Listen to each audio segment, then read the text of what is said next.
தேவன் நமக்கு அடைக்கலமும் பெலனும் ஆபத்தில் அனுகூலமான துணையுமானவர். சங்கீதம் 46:1.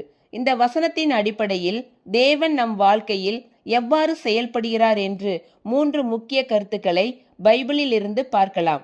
முதலாவதாக, தேவன் நமக்கு அடைக்கலமானவர். சவுல் தாவீதை கொல்ல தேடிய போது தாவீது ஆபத்தான நேரங்களில் கர்த்தரை தனது அடைக்கலமாக நம்பினார். தேவன் தாவீதை பாதுகாத்தார். இரண்டாவதாக, தேவன் பெலனானவர்.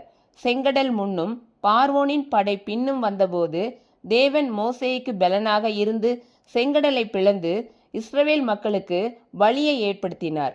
மூன்றாவதாக, தேவன் துணையானவர்.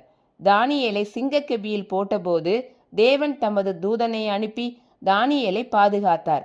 அதே போல நம் வாழ்க்கையிலும் கர்த்தராகிய இயேசு கிறிஸ்து அடைக்கலமும் பெலனும் துணையுமாக இருக்கிறார். ஆமேன்.